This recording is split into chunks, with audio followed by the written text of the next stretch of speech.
వాళ్ళైతే సర్కారీ సేవకులు జనానికి సేవ చేస్తారని జగనన్న చెప్పాడు. అటు ఉద్యోగం అనకపోయే, ఇటు జీతం సరిగా లేకపోయే, కానీ వాడకం మాత్రం అదిరిపోతుంది. ఇచ్చేది 5,000, అప్పచెప్పింది 50 కుటుంబాలు, అంటే యావరేజ్గా 200 ఓట్లు. అవును, ఓట్ల లెక్కే ఇప్పుడు వాలంటీర్ల పని. మరి ప్రభుత్వం తరఫున వారధులుగా ఇన్నాళ్ళు అన్నీ అందించిన వారంతా వైసీపీ వాలంటీర్లుగా మారిపోయారు. జగనన్నకు ఓటేయండి అని చెప్పడమే పనిగా పెట్టుకున్నారు వారు. లేకపోతే అధికారులు సైతం ఊరుకోవడం లేదట. అందుకే వాళ్లను ప్రభుత్వ వాలంటీర్లు కాదు, వైసీపీ వాలంటీర్లు అనాలి అని ప్రతిపక్షాలు మండిపడుతున్నాయి ఇప్పుడు.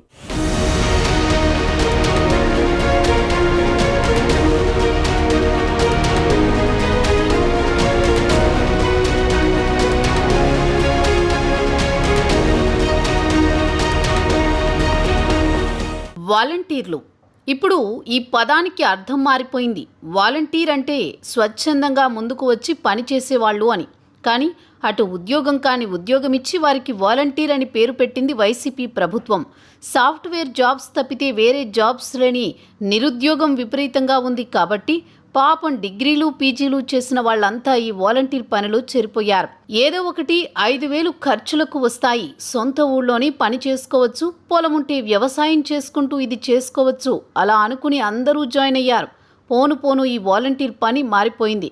క్యారెక్టర్ మారిపోయింది, యాటిట్యూడ్ మారిపోయింది. అసలు సరిగ్గా లెక్కలు తీస్తే చాలామంది వాలంటీర్లు మనుషులే మారిపోయారు.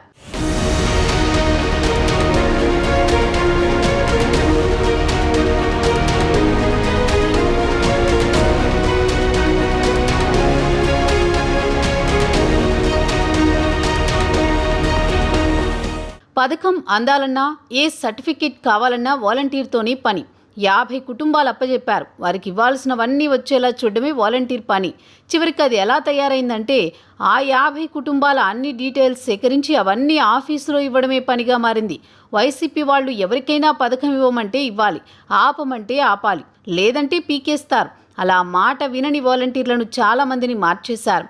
చివరకు వాలంటీర్లుగా చేస్తున్న వారిలో వైసీపీ అభిమానులో లేక వైసీపీకి భయపడి పనిచేసే వాళ్ళు మిగిలారు. అందుకే ఇప్పుడు డైరెక్ట్గా వైసీపీకే ప్రచారం చేసేస్తున్నారు.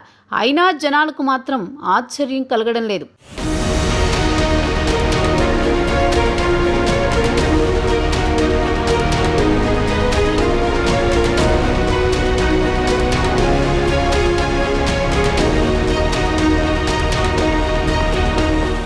జగన్ మీటింగ్ జరిగినప్పుడల్లా ఫోన్లు చేసి వాట్సాప్ మెసేజ్లు పెట్టి మళ్ళీ ఇంటి దగ్గరకు వచ్చి మీటింగ్కు రావాలి, లేకపోతే మీకు పథకాలు ఆగిపోతాయి, గుర్తుంది కదా అని డైరెక్ట్గా వార్నింగ్ ఇచ్చే స్టేజ్కి వెళ్ళిపోయారు. ఐప్యాక్ వాళ్ళు సైతం నేరుగా వాలంటీర్లతో కోఆర్డినేషన్ చేసుకుని వాళ్ళిచ్చే సమాచారంతో ఎవరు వైసీపీకి ఓటేస్తారు, ఎవరు వేయరు అనే లెక్కలు వేసుకుంటున్నారు. ఐప్యాక్ డైరెక్షన్లోని వాలంటీర్లు ఇప్పుడు ఇంటింటికి వెళ్ళి మీకు ఫలానా పథకాలు వచ్చాయి, మీకు ఇంత అమౌంట్ వచ్చింది, మరి ఇవన్నీ ఇచ్చింది జగన్ కదా, జగనన్నకి మీరు ఓటు వేయండి, లేదంటే ఈ పథకాలు ఏమీ ఉండవు అని కూర్చోబెట్టి మరీ క్లాస్ పీకుతున్నారు.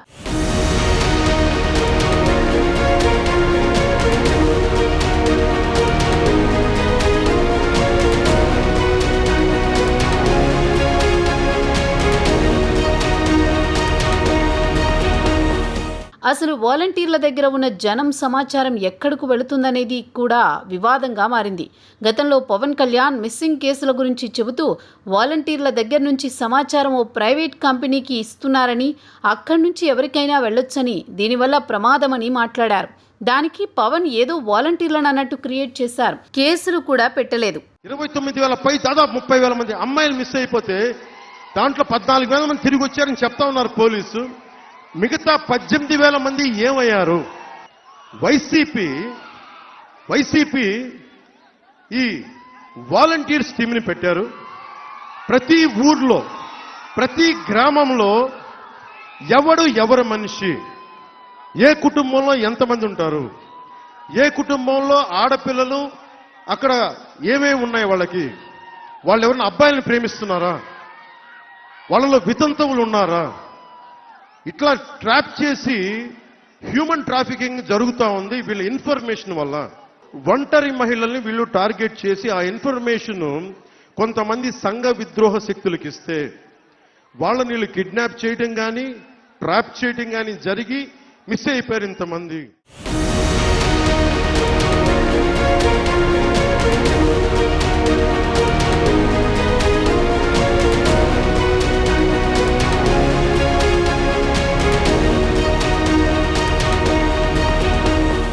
ఇప్పుడు లేటెస్ట్గా బీజేపీ నేత షేక్ బాజీ సైతం వాలంటీర్లు జీతం ప్రభుత్వం దగ్గర తీసుకుని వైసీపీ కోసం పనిచేస్తున్నారని విమర్శించారు.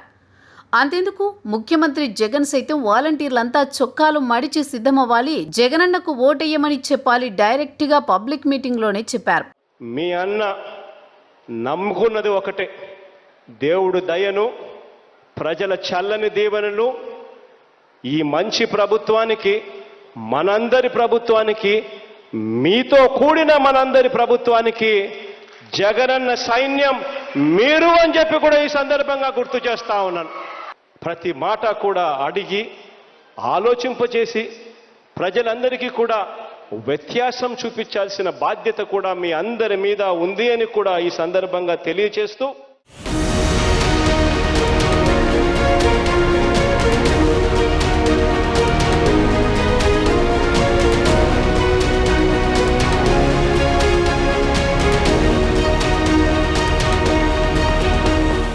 ఇలా వాలంటీర్ల వ్యవస్థను పూర్తిగా దుర్వినియోగం చేస్తోంది వైసీపీ ప్రభుత్వమని టీడీపీ విమర్శిస్తోంది.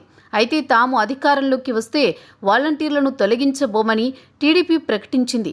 చంద్రబాబు నాయుడు అయితే వారికి స్కిల్ డెవలప్మెంట్ ఇప్పించి మంచి జీతాలు వచ్చేలా చేస్తామని ప్రకటించారు. పైగా ఎన్నికల కమిషన్ 1000 మంది వాలంటీర్లను సస్పెండ్ చేసింది. వారంతా వైసీపీ ప్రచారంలో పాల్గొన్నట్లు ఆధారాలతో సహా సమాచారం రావడంతో ఈ చర్య తీసుకున్నారు. ముందు వైసీపీ వీరిని ఎన్నికల డ్యూటీలో కూడా పెడదామని చూశారు. ఓట్ల నమోదులో కూడా వీరిని వాడి చాలా అవకతవకలు చేసినట్లు ఆరోపణలు వచ్చాయి. అయితే ఈసీ వాలంటీర్లు ఎన్నికల విధుల్లో ఉండకూడదని ఖచ్చితంగా చెప్పడంతో ఆ ప్రమాదం ప్రస్తుతానికి తప్పినట్లయింది. మొత్తం మీద వాలంటీర్ల ఎఫెక్ట్ ఎంత అనేది ఎన్నికలయ్యాకే తెలుస్తుంది.